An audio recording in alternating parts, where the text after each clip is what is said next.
That's a great sound. Man, is that amazing.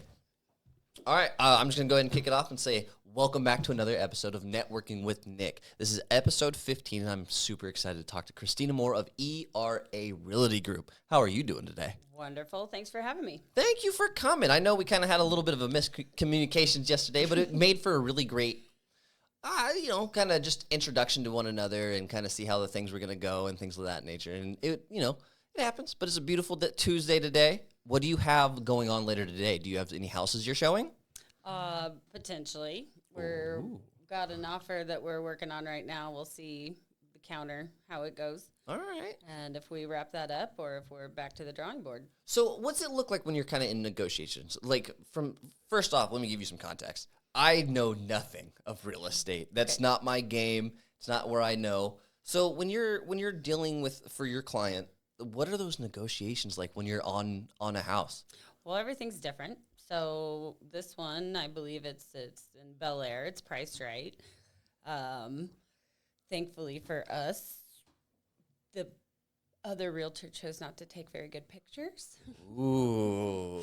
I am a firm believer in putting and showcasing the house out there the way it needs to be. I like to use some professional photographers here in town. They do a wonderful job. Awesome. And some things that don't move as quickly are because somebody didn't take good pictures. So shortcuts, cutting corners. And maybe you can come in without competing offers when you find those gems. People will pass it by because it looks like, oh, well, maybe there's something wrong with it or too many shadows or you really can't see the details.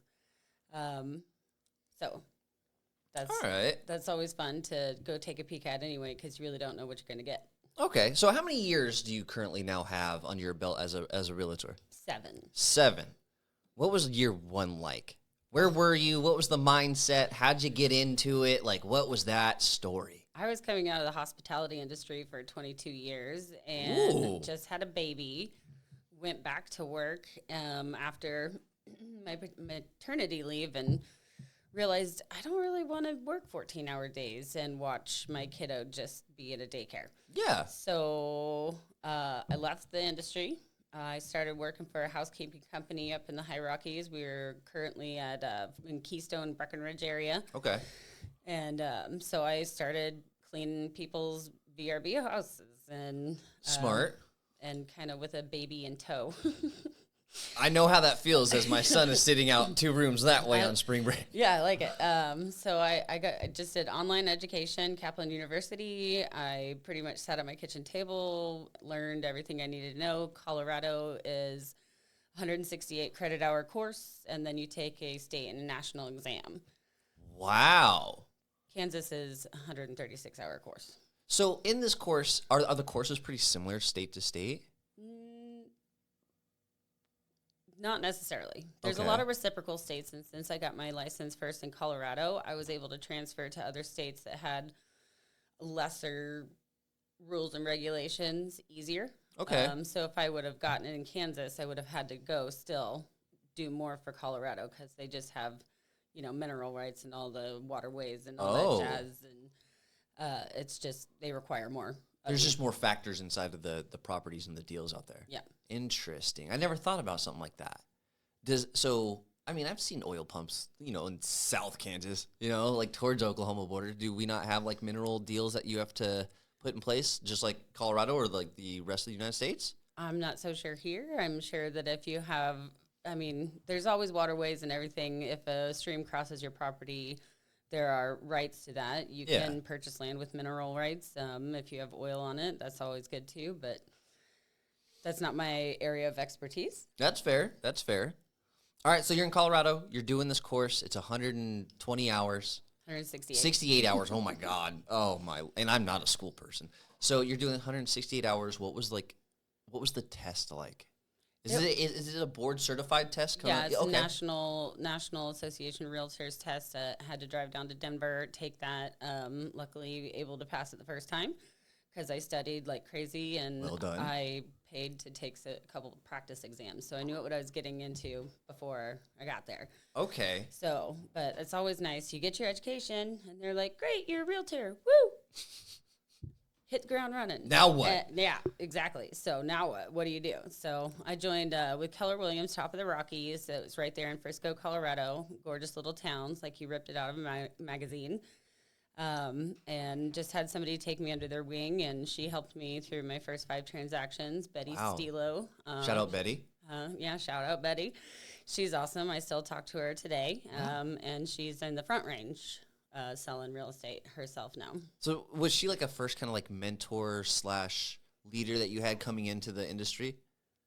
The one that would pay attention, yes. The one that would pay attention. Awesome. There's plenty of people out there, and you can always pick their brains. And there's plenty of people that, unless you're paying them, they just don't have time for you. So, you know what? They get to make that decision. Absolutely. And honestly, like I'm a huge believer in giving up front. Like in any business, doesn't matter what you do. Giving your time, giving your knowledge, giving your just energy to somebody, especially if they don't know and they're just trying to ask a question to learn. Sure. Like there's no reason you can't stop for 5-10 minutes of your day and help that person, because that's going to come back to you tenfold. 9 times out of 10, you pay somebody up front for those types of services. I was a broke, brand new realtor with a new baby on the hip, and she, we worked out something where I paid her after closing. So nice. It worked out really well, and she made sure I didn't make my mistakes. Too many mistakes. Yeah. So during that first year, do you remember some of your kind of like, oops, I should have done that, or embarrassing moments? What do you got for me? Absolutely. First listing I ever took, I took it because the guy was completely unrealistic, and I just wanted a client. Okay. He had it way overpriced. It was a 1,200 square foot little condo looking over the village in Keystone. He wanted to sell it for $600,000.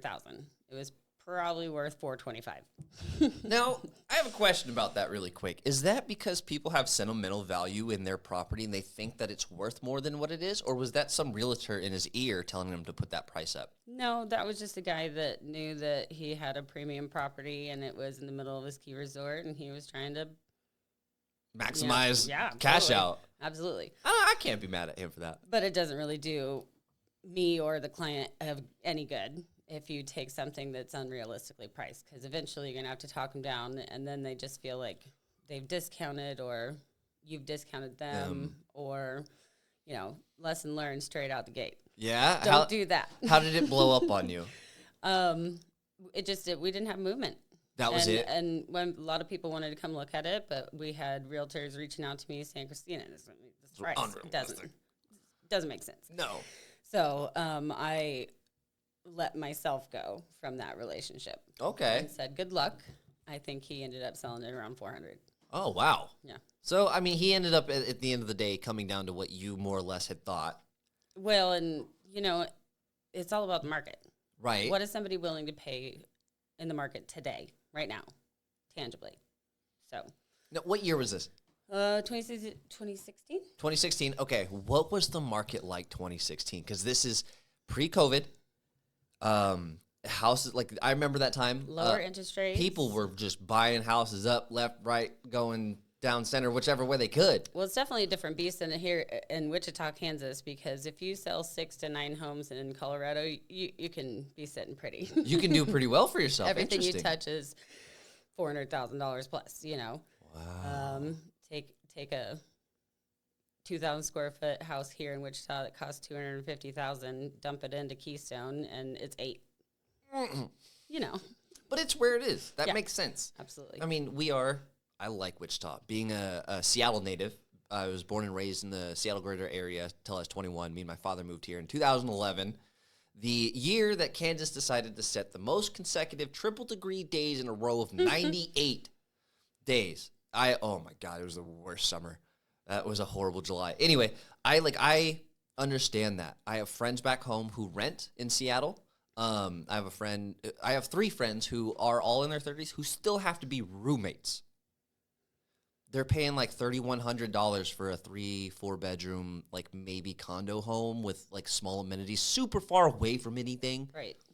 I tell them all the time. I have a 3-bedroom, full basement, 2-car garage, small backyard, small front yard, $850.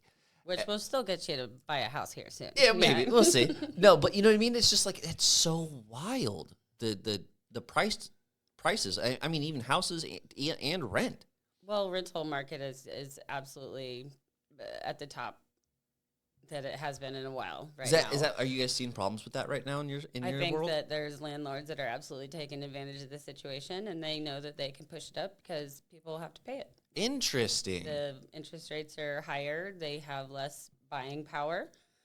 So unless you've got a credit score of about 620, then you're probably renting.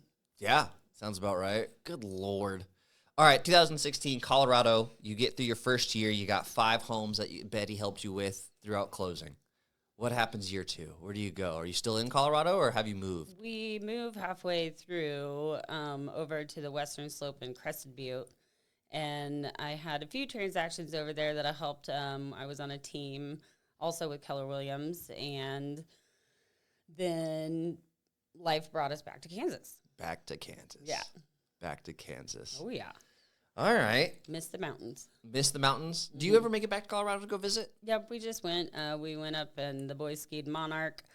Went snowmobiling for the first time. How was that? Interesting. I lived there for 6 years and I never touched a snowmobile. It was really? a lot of fun. I feel like that's a way around during the winter. I'm really good on snowshoes. Snowshoes? My husband's the backcountry skier. He's amazing. He's awesome. The kids love it. Me and slippy things on the bottom of my feet, we just really don't get along too well. Yeah, oil water. Yeah. Absolutely. That's fine. I mean, it makes sense. It happens to some of us. I've never gone skiing or snowboarding. I've never done either. And I lived 2 hours away from, like, Stevens Pass and, like, a few hours away from Snoqualmie's Pass. But one of the things that we used to do all the time, my dad would take me and my little sister up to the pass, and we would get inner tube tickets for the whole day. So we'd be up there all day hitting all the snow tubing is so much fun. They have it in Keystone. Oh, yeah. Mm-hmm. And I do think next winter I want to try to get out to Colorado and try to learn I haven't decided if I want to try skiing or snowboarding. Whichever one. Which one's easier on the knees? Neither. Okay. I don't know, so but I think it's easier to learn skiing first. Think so? Give me a good mellow green and I'll just hang out there all day long. All right. The kids want to go on the steep stuff with my brother and all the, Don't come back to me when you guys fall guys. and crying. All right? Don't come back to me. I was here the whole time. That's so funny. All right. So back in Wichita. Now, what year did you come back?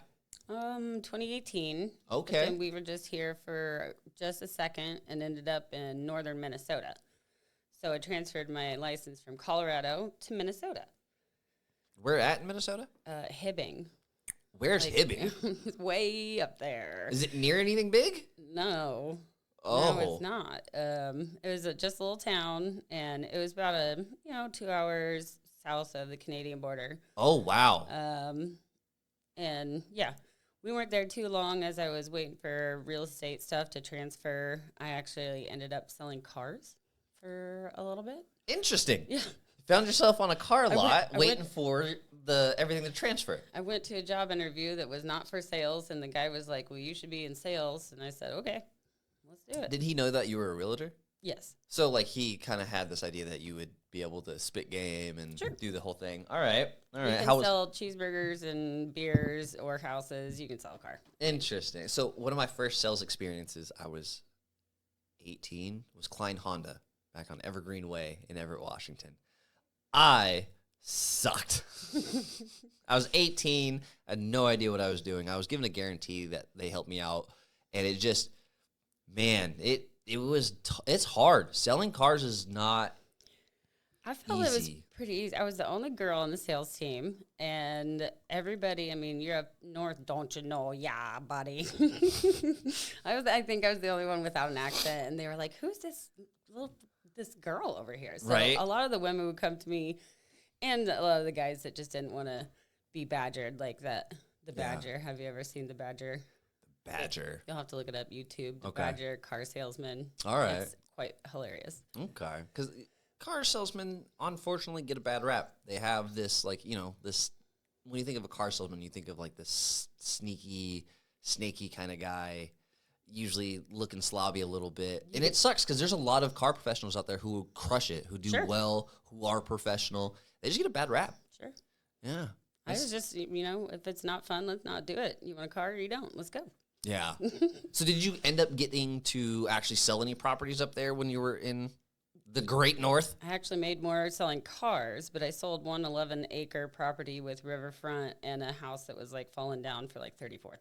So that $34,000 did not bring home the bacon on that one. But I did sell 17 cars that month, so that was good. So that helped. Yeah. All right. How long did you guys stay up there?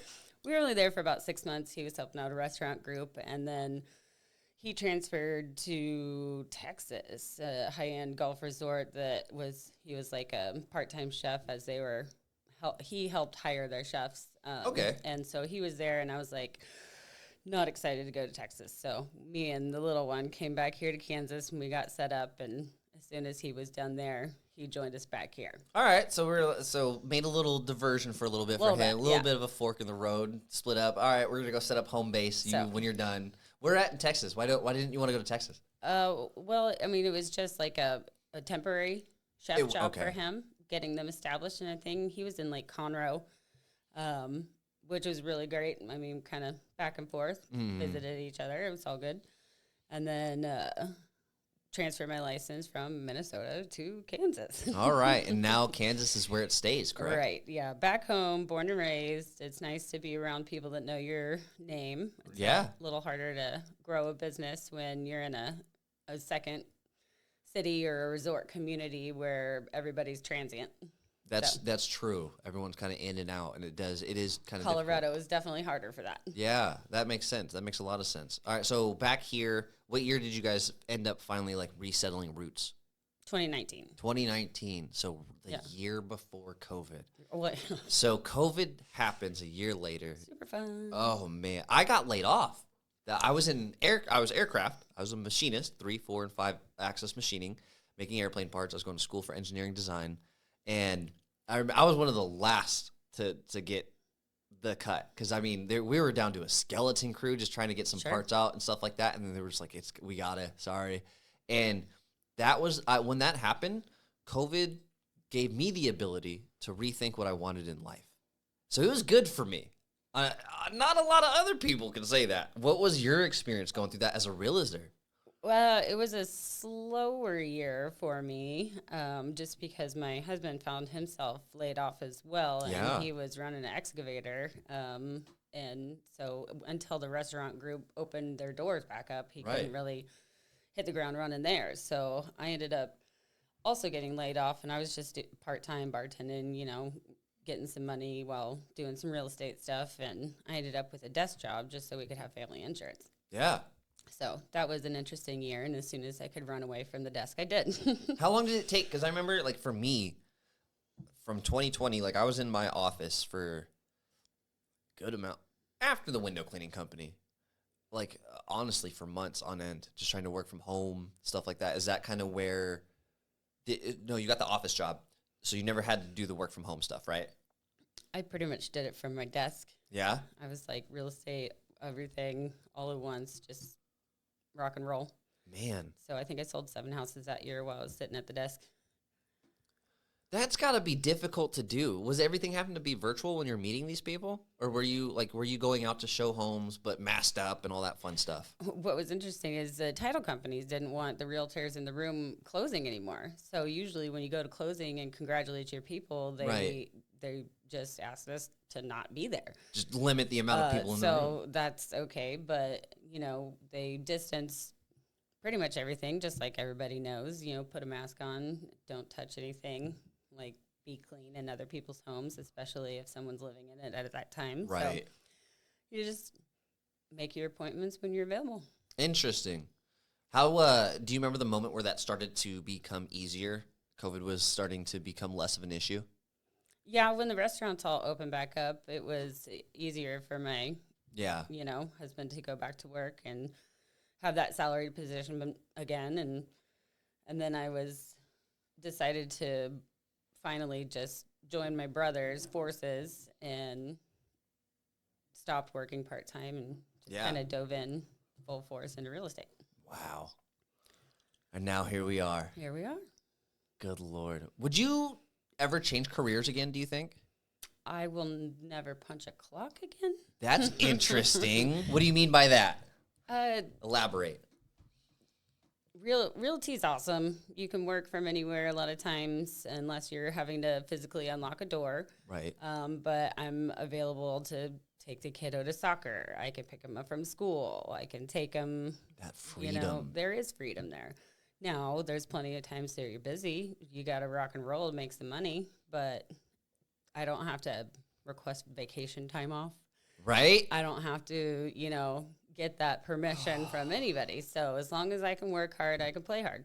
I love that. That's a great mentality because I could not ever go back to punching a clock either. Oh, sounds horrible. Working for someone else, asking to go take a break, asking whatever, and that sounds horrific. Yeah, I worked in restaurants a lot, but a lot of hotels as well. And so hotel life was, I mean, and never closed, 24/7, 365 days a year. Congratulations. You're not going to Thanksgiving when you live in Savannah, Georgia. Right. Good Lord. So, yeah, the freedom is amazing. Good. I mean, thinking about it over the last couple of years, because I'm very new to this still. I'm still 3.5 years in. You've been kind of doing realty and hustling around a couple years more than me for sure. Well, if I haven't quit with all of that transition, not going to get me to quit now. Hell yeah. I love that. That's amazing, Christina. So during this entire process, all the way up to today, one of the things that I'm always curious about is how important has networking been during this process for you? Well, networking is everything. If people don't know what you do, they can't find you. Absolutely. So I really like B&I. I'm in a B&I group right now. We're with the Wealth Makers. Woo! Hey. Meet every Thursday from 8:30 to 10 a.m. Come see us at the Scottish Rite Center. Be a visitor. And we hold each other up and try to feed as many referrals to each other as we can. So for individuals who may not know, newcomers or whatever, what is B&I? I know what B&I is, but yeah, give me a rundown. What is B&I? B&I is Business Networking International. I think there's 13, maybe 14 chapters here in Wichita now. But what's nice about it is industry specific. So I am the only realtor in the room, and we only have one insurance guy in the room that does health insurance. Then we have an auto insurance person. Then we have, we have other facets of every industry that we can just give back to each other and help each other grow our businesses. So inside of each chapter, there are seats in which individuals take for their particular industry. Correct. And there's no one else inside of that group who also is in that industry who could potentially step on toes. So it's intentionally made for one seat per industry for everyone to network and help each other with referrals. Sure. Doesn't mean you can't visit somebody that already has that seat full. We can always help you find that chapter that might work for you that has an open seat. So. Yeah. So do you remember like the first time you went to a networking meeting, an in-person networking meeting? Question mark?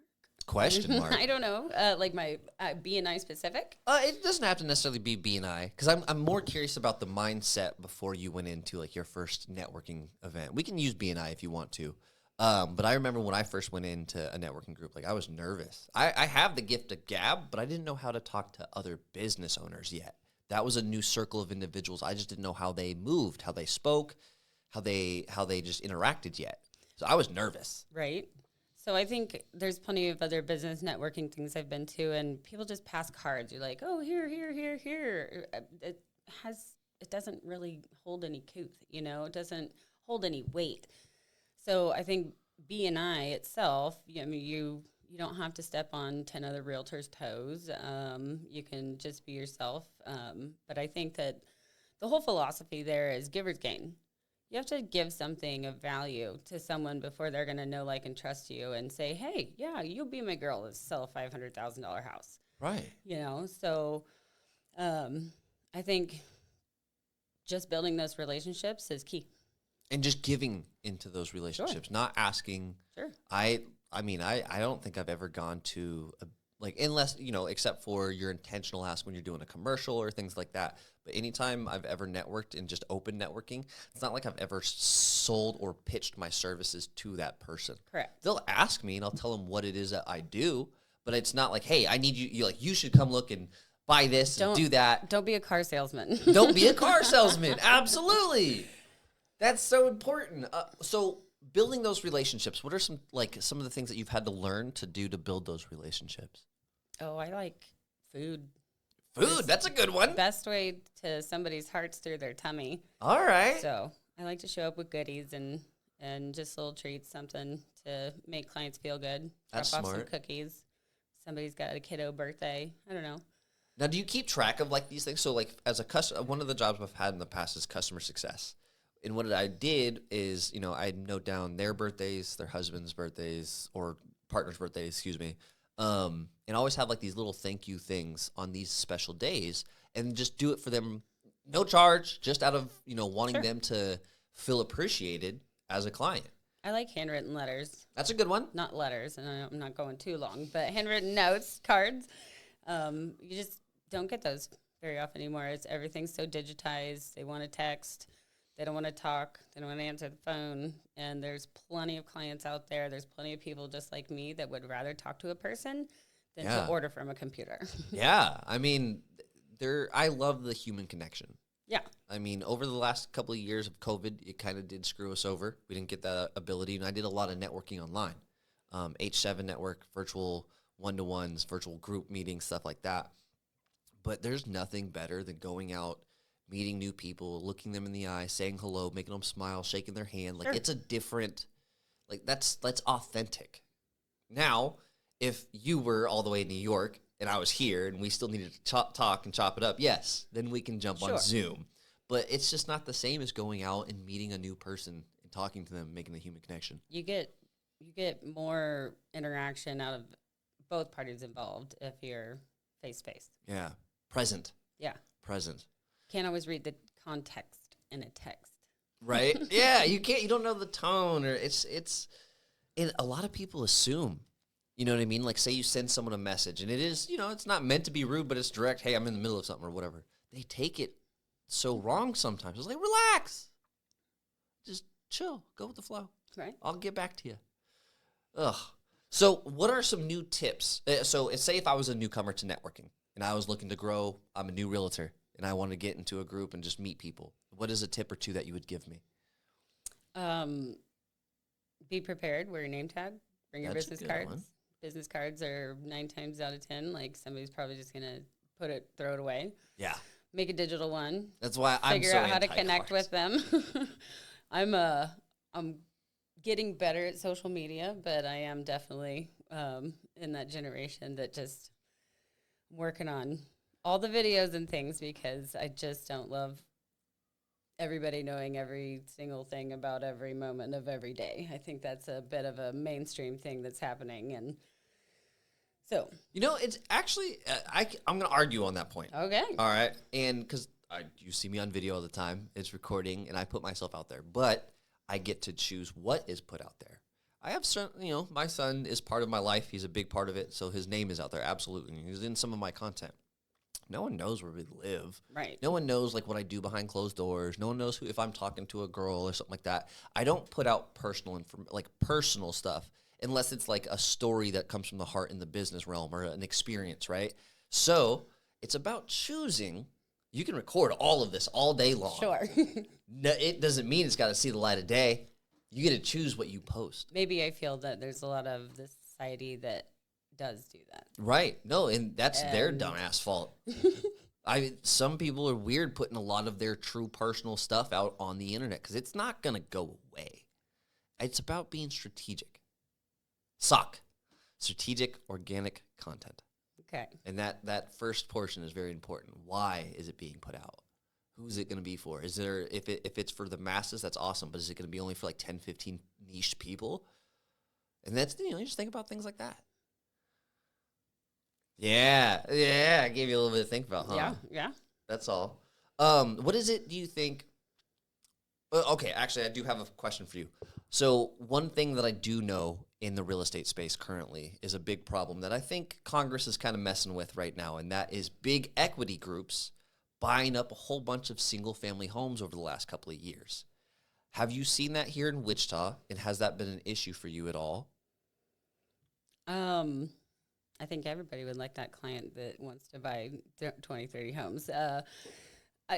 There's plenty of companies out there, especially real estate individuals looking to make some money. Right. Like I said, rental market is strong. and there's low inventory on things for sale for buyers, and there's low inventory for rent. So if they have the opportunity to use real estate and make that money, I don't see why they couldn't go for it. Right. That's where you get into the problems of, you'll see that they're purchasing all these homes outside of HOAs. HOAs want to make sure the residents are going to live there and it's not changing hands. And now, not all of them. I hate HOAs. But yeah, so those covenants are there to keep the residents of those communities safe from a lot of transient movement. Yeah. I mean, as someone... my brother and I went to Fuel, which is a real estate conference for ERA in Nashville just a few weeks ago. And I had a code on my phone, and I walked up to this big, massive building, and it just, you stick the code in, and it was all rentals. Wow. Pretty state of the art. It was pretty cool. Definitely industrial building, just a couple blocks off of Broadway, and we had a good time. Interesting. Last time I went back home, there was a massive up building. Like they had 60 cranes out there doing all these new high rise, and they were all apartment / condos / like office space. Mm-hmm. And it's insane the amount of money people are putting into real estate going up and out. What trends do you see here in like Wichita or / Midwest when it comes to buying a home, selling a home? Do you see any crazy trends right now throughout the city? Not necessarily. I think that there's a lot of houses that could use some help. So there's plenty of investors out there that are buying them cheap, flipping them, throwing some new paint and carpet and luxury vinyl down. Make it sound so easy, Christina. And, it takes money to make money. Absolutely. But if you can flip them, that's definitely where some money is. Hell yeah.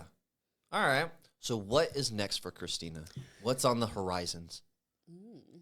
I don't know. I'm looking to double my revenue this year. Good goal. And was finally able to get an award this year. I sold just under $4 million. Hey. So it's nice to be back where people know your name. Rock and roll. My brother does commercial. Yeah. And I take care of residential, and together it's a nice piece. Do you guys work on the same team? Yeah. Oh, all right. Awesome. How's it working with brother? Is he big brother or little brother? He is big brother. 3 years, and yeah. So I have a little sister, and I know how I was to her. I'm assuming, I can't assume. I don't know. I was pretty mean to my little sister. Was he a good big brother or bad big brother? After college, we got along a whole lot better. That's fair. Once we are grown up. But yeah, we get along great. We're a good team. He's teaching me commercial stuff, and he doesn't really like to touch residential, so I take care of any of his business clients that need homes, and vice versa, any of my homeowners that need business needs. Awesome. So kind of keep it under the same roof. Big brother, little sister team. I love that. That's awesome. And we've got a few other agents that do commercial. Andy, he is contracting, so he can build.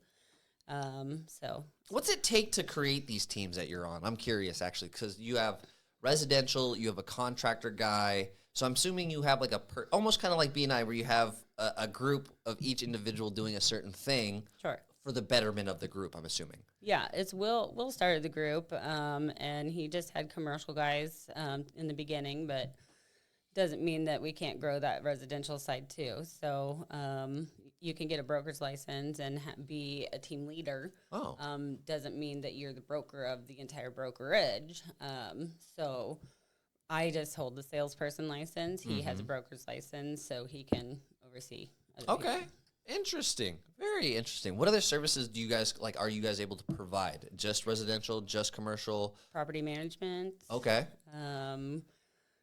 They do container homes. Container homes. Yeah, like high-end container homes. So we're not looking at no dirty dump here. Yeah.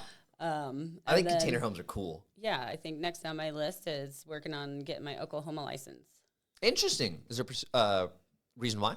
My brother's got some property out there. They're going to build a couple rentals. He's got a condo, lots of friends of ours out at Grand Lake. I love Grand Lake. Shout out Monkey Island. Yeah, right? I love Monkey Island.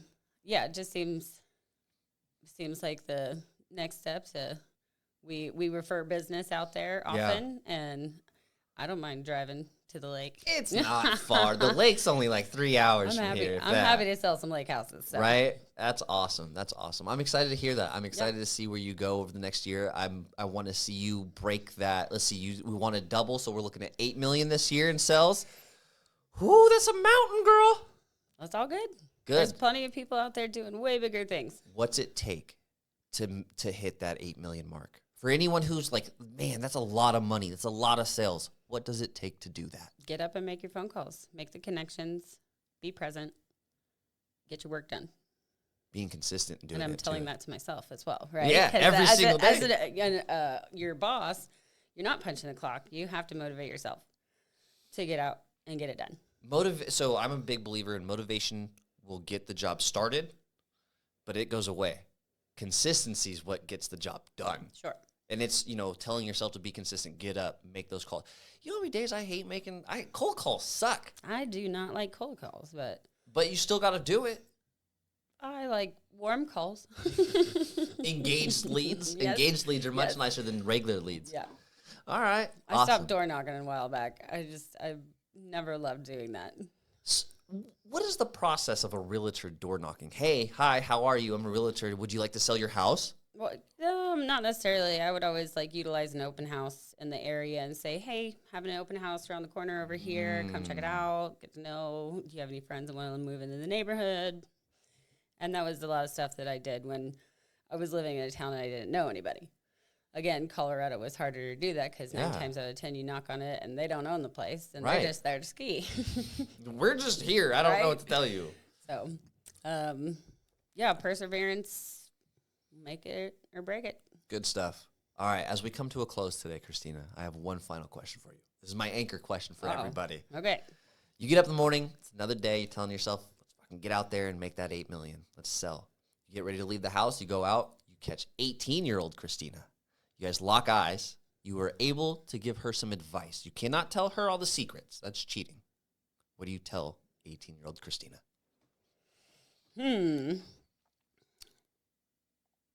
You're destined for better things, so get up and have a positive attitude. Hell yeah. And go get it. Thank you, Christina. That was amazing. Yeah. I appreciate Thanks for having me. Christina Moore with ERA Realty Group. That's amazing. I should probably not stutter on that. Thank you for being here on another episode of Networking with Nick. Get out, shake hands, meet people. Get out of here, you crazy peoples. Bye. Awesome. That's it.